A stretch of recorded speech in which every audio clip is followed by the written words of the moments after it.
冒险岛N和原冒险岛有什么区别，以及冒险岛N全职业满级Build讲解和实际演示。这是外网几十位实际玩到200多级的玩家数据整合的全程实录。视频主要讲了各职业技能的优缺点，以及如何发挥他们的长处。每个职业的讲解阶段，我会在评论区留下时间格式，点击评论区的时间格式就会跳转到指定的职业讲解处。玩冒险岛N需要稳定的网络环境，可以用汽油加速器。汽油这边有冒险岛N的一键下载以及截屏翻译，后续这里的支持翻译是会推出简体汉化，到时候游戏设置里有繁体中文，如果不习惯繁体的话，可以用这边的简体中文。这边还有钱包的绑定教程，就是我们上链的这个绑定教程。然后这边是游戏的官网地址，没有时长的话，上方口令兑换输入分1，还可以领取3天的免费时长，欢迎使用。N, which is part of MapleStory universe, is launching next week on the 15th of May. This version of MapleStory is very different compared to the one that we all love and play. It has less content, like no Legion system, but also no cash shop, and only most of the Explorer classes are released. If you want to know more about MapleStory N, make sure to check out my I Tried MapleStory N video, link in the description. So, in case you are interested in playing Maple N, you should know that at least during the first 2 betas, there was no 6th job or even 5th job advancement, only up until the 4th job advancement was available. The highest level areas are Scrapyard and Demon Camp, and only the OG Explorer classes are available, so Pathfinder, Dual Blade and Cannoneer are not at home at the moment. The strongest bosses are Lotus and Damien, and there is a way steeper leveling curve compared to regular Maple. So in MapleStory N, things like critical rate, critical damage, boss damage and ignore defense, they're all quite important stats to get. Some classes have naturally higher stats, which makes them more desirable, as there aren't that many sources where you can get those stats from compared to MapleStory Global. Like MapleStory Global has Legion artifacts, like there are way more options to get more buffs for your character, however in MapleStory N this is more limited. This also means that the class dynamic is very different when it comes to bossing parties and growing your account, as at least during the beta test there was no Legion system. The lack of 5th job also makes some classes function a bit different, as some classes only really start to shine after that 5th job advancement, and some classes that provide party buffs which you would normally get with the 5th job advancement are now a lot more useful and in demand in bossing parties. So in this video I will go over every class and how well the kit performs in the current meta of MapleStory N. I've played MapleStory for over 20 years, so I hope I can add some value here. And FYI, all classes shown in this video are in MapleStory Global, as of course the game hasn't released yet, so there might be some differences compared to them and MapleStory N. There are 3 Explorer mages, the Bishop, the Ice Lightning Mage and the Fire Poison Mage. Starting off with what I think is probably going to be the absolute best class to play in MapleStory N, the Bishop. This Explorer Mage just offers so freaking much that it's by far the best class to play if you enjoy its playstyle, of course. Bishops have the Holy Symbol skill, which gives them an EXP increase for themselves and nearby party members. In MapleStory N it's all about farming items, so if you're going to be able to level up faster than anyone else, you'll have a huge advantage. Holy Symbol gives 50% bonus EXP once you max out the skill, and your hyper skills can increase this up to 70%. In MapleStory Global, you can also buff your item drop rate with Holy Symbol. However, I'm not sure if this is also the case for MapleStory N, but if it does, you will find more items than everyone else, which would be even more broken. They can also provide shields to party members, remove status effects, and honestly, this is the only support class in the game that's like a true support class. Every bossing party will want you. Bishops really offer the best party value of any class. With the Bless skill, they can increase party members their attack and magic attack and pulse damage. They can heal party members, revive a dead party member, and their hyper skill Heaven's Door provides an extra life for all party members during boss fights. With no 5th job advancement available, as we know of yet, boss fights are bound to take a lot longer, so an extra life will probably never hurt. Their Angelic Rod skill also lowers boss monsters their defense by a massive 44%. Due to the stat being a lot more scarce in Maple N, this is actually extremely valuable during boss fights. Boss monsters have insanely high defenses, so the more you can ignore of that stat, the more damage you'll do. Bishops also have a naturally high base crit rate, 75% from their passive skills, which means you can quite easily get 100% critical rate, which in turn will boost your damage by quite a bit. And there are quite a bit of passive ignore defense buffs as well, which is great for bossing. Since all 3 Explorer mages are available in Maple N, you can also get their Link skill to level 6, which will give you another 9% ignore defense. Bishops are definitely not the strongest class in the game, but it offers a ton of base stats and useful supportive skills. Their EXP boost from Holy holy symbol also makes them really fast levelers, and there's also a forgotten mechanic in MapleStory that most mages can take advantage of. Since most content in Maple N is pre-level 200, elemental advantages will also play a bigger role. Some monsters below level 200 are weaker against holy elemental attacks. For example, anything dark or undead, so you can optimize your training maps for even faster leveling as you'll deal increased damage against these monsters. The next Explorer mage that I want to cover is the Ice Lightning Mage. They specialize in freezing enemies and long-range attacks. Ice Lightning Mages are really good grinders. They can freeze enemies and their Chain Lightning attack is an amazing mobbing skill. They also get an additional 25% critical rate buff when attacking with that skill, which is very useful. Ice Lightning Mages also have a place down summon, which makes grinding even better. They also have the unique ability to freeze boss monsters, slowing them down significantly, which makes some bosses super easy to fight against as they're so slow they can never touch you. Their hyper skill Absolute Zero Aura also gives party members increased status resistance and reduces damage taken.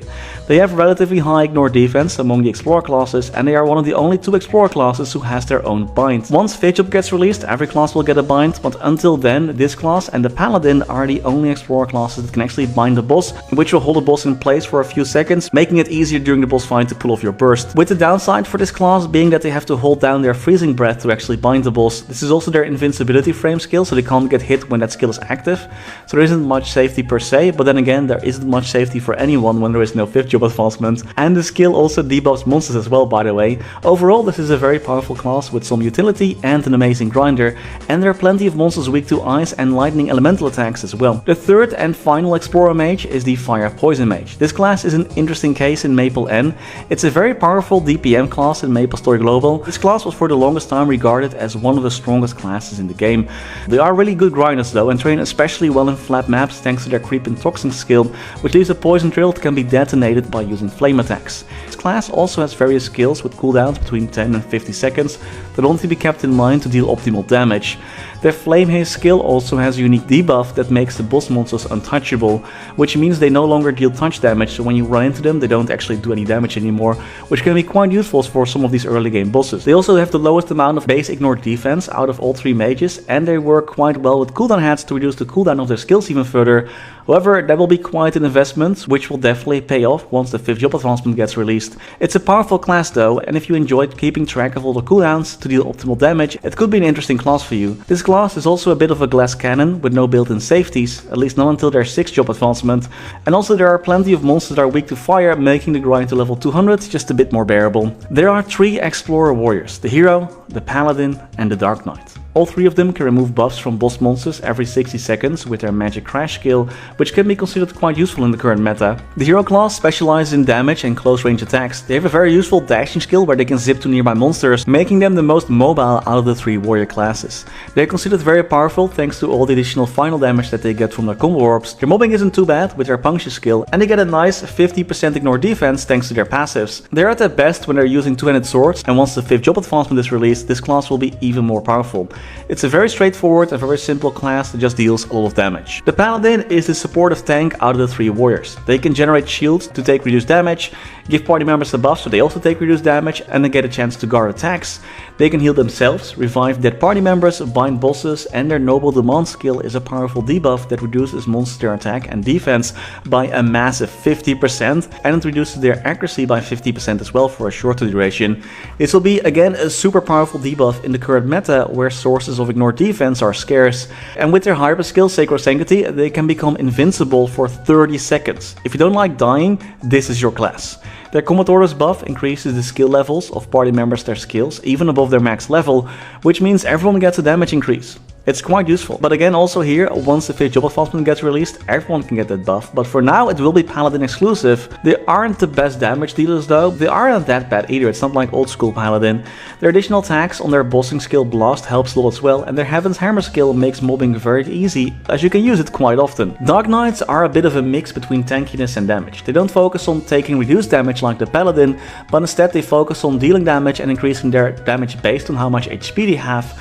They passively heal themselves with each attack, making it very easy to play, and they have a very high base critical rate, 75% when utilizing your hyper skill passive. And they have plenty of damage to dish out too. They can also choose between various invincibility durations with their final pact skill, allowing them to revive instantly when their HP reaches 0, becoming invincible for a few seconds. They have 2 mini explosion skills as well, making their grinding not too shabby, and their Beholder summon gives a small critical rate and attack and magic attack buff to party members too. Also for this class you could get a cooldown hat to reduce your cooldowns even more for more damage. If you enjoy the aesthetics of spear and polearms and you have a thirst for blood, then this might be your class. Next up are the thief classes, the Night Lord and the Shadower. Both classes have access to the Dark Side skill, which is extremely useful for dodging falling stuff in boss fights, which can be a huge pain in the ass for other classes. Starting with Night Lord, this is a projectile class with all their shurikens popping out when they attack. This class is also considered one of the strongest classes in the game, once the 5th job advancement is finally there. Without it, I'm not sure if it's the same though. It's still a powerful class, but they will gain a huge boost in damage with the 5th job advancement, especially when you start buffing your mini shurikens so you can grind even faster. Night Lords, their Showdown skill also makes bosses untouchable, meaning that again you don't need to worry about any damage when you touch them, and Showdown also gives a small EXP and drop rate buff. Again, not sure if drop rate is going to be a thing in Maple M, which can be enhanced even more with their passive hyper skills. They can also debuff bosses with their Frailty Curse if you spec again the right hyper point passive, giving a nice ignore defense debuff. They also have relatively high critical rate, 75% once you max out all the passive skills that boost it. Both thieves also have a good link skill that increases damage, so I recommend making both anyway if you want to buff off your main. They do require a bit more additional funding, and you will need to get stronger throwing stars as well to increase your damage. Those are probably going to sell pretty good as well. Besides their dark side, they do lack safety. They're very mobile though, and are a true glass cannon that just focus on dealing damage. This class will really shine once the 5th job advancement is released, I feel. The Shadower, in my opinion, has a nice package of skills with just their first 4 job advancements. They have a bit more active playstyle though than the Night Lord. They need to weave their massive explosion skill in between their attacks. They do this when mobbing to clear monsters that a cruel stab skill can't reach, and to buff up their assassinate skill when they go bossing, and of course the messos also deal damage. It's a bit more work and a playstyle you have to like, but the payout is definitely there. They can also teleport to nearby monsters, which can be useful to evade some boss attacks, and they can throw up a smoke screen that reduces percentage HP attacks damage and increases your critical rate. The grinding is pretty decent with their Shadow Veil skill, Cruel Stab and Meso Explosion projectiles. They do lack critical rate though. Their base rate is only 55% and they only get a passive 20% ignore defense buff, so they will need additional funding before they really start to hurt. The 2 archer classes are the Bowman and the Marksman. Both classes can place down their own teleporters so they can travel quickly. Bowmasters use after images to unleash additional attacks, and thanks to their blood arrows they heal so much that they don't really die unless they get one shot. It's very hard to die on this class as long as you can keep attacking. When grinding they place down their arrow blaster summon and jump around with their arrow scream skill. Their bossing is extremely simple, where you just hold down your hurricane attack. Being an archer they have a naturally high base critical rate, again 75%, and they have a super useful party buff called Sharp Eyes, which increases critical rate and critical damage for all party members. Once the 5th job advancement is released, every class gets this buff though. They lack any skill that would make them invincible, but as long as they can keep attacking with their blood arrow quiver and you don't get one shot, you should be fine. They're a quite chill class when it comes to bossing, and their mobbing is fairly easy as well. But in my opinion, also this class gets a lot better damage wise once the 5th job advancement is released. The Marksman is the straightest class in MapleStory. Their mobbing will be decent if the monsters are pretty close together in a straight line. Same thing here, their mobbing does become a lot better with the 5th job advancement, but that likely won't be present on day 1 in Maple N. Piercing Arrow does attack up to 2 enemies that are a bit further away though, so it's not all bad. They also are the heavy hitters of the 2 Explorer Archers, with their base critical rate, critical damage, final damage. With high base critical rate, critical damage, final damage and high ignore defense, bossing is where this class shines the most. They also have the Sharp Eye buff, which is very useful for most bossing parties. It's a very straightforward class, pun intended, plenty of damage, great bosser, not all that great mobbing until the 5th job advancement gets released. The Buccaneer, I think, is another super well-rounded class in the current meta of Maple N. Great mobility with their super jump that you can do by dashing and jumping at the same time. They have great mobbing with their Hook Bomber skill and their Serpent attacks. Their bossing is pretty good as well, where they get 100% critical rate against debuff monsters. They also get damage reduction thanks to their defensive stance passive, and have another passive that increases their ignore defense by 40%. They also have 2 huge party buffs. One is Speed Infusion, which buffs the attack speed of all party members even more. Again, this skill becomes less relevant once the 5th job advancement has been released, and their Time Leap skill resets the cooldowns of all party members, which can be huge during boss battles as well. They also have a Roll of the Dice skill where, if they get lucky, get a 30% bonus EXP buff as well as various other buffs. Overall, a really nice kit that's well rounded, and once the 5th job advancement gets released, they become really lazy grinders. And then the final class that will be available in MapleStory N is the Corsair. This gunslinging pirate can also get various bullets to increase their attack, similar to the Night Lord that throwing stars. This class focuses on summons. It can summon crewmates and place down ships to either help with mobbing or bombard boss monsters. They also have relatively high critical rate and critical damage. Their summons make them decent mobbers. They have, similar to the Bowmaster, a key down skill that they use for bossing. They don't get the passive healing though, like archers do. They also have a roll of the dice skill, where they can get an extra XP buff if they're lucky. When grinding and bossing, you're managing your summons and short cooldown attacks like Brain Scrambler and Ugly Bump. They have fun mobility options as well with the backshot and the glide. They don't offer any porties apart though, as they're probably already busy managing their own skills. If you enjoy summons, this class is definitely something for you. Looking at every job branch, I think that Bishops, Buccaneer, Shadower, Dark Knight and Bowmaster are the best picks out of everything that's available. Like, they have a pretty complete kit even without the 5th job advancement. If you're planning on playing MapleStory N, which class are you going to pick up? Well, I think some classes will have an advantage over others. In the end, you should just play what you enjoy the most if you actually want to have a good time. Every class in the end is viable, so no worries if it takes like a few seconds longer to defeat a boss. And that's all I had for today. I hope this video was useful. Thank you all so much for tuning in, and as always, special thanks to our members for making these videos possible. Special thanks to Niels de Konik, Rama Waar, Sebastian Hanoi, Kaudi Mora, Wiley, Backspace OTI, Ziggy Deer, Flidiot, Knifesu, Cloudfix, Michael Menchaka, Bratius, Betrayal 1489, Silvio Nato, Striker Elk, Ricer Aru, PC Game Life, The Passenger, Max Bernhardt, Scotty Flies Fast, Only, Lord Fazil, Spatsy, Dante Victory, Snuffupop, Quinn, Dewey Tran, Vake Botnet, Megu, The Wolf Drake, Mathinu Def, Groggo, Gabriel Eck, Kani Wu, Max Mink, and Domi Kirch Nahammer. Thank you so much for watching. Stay safe and happy mapling!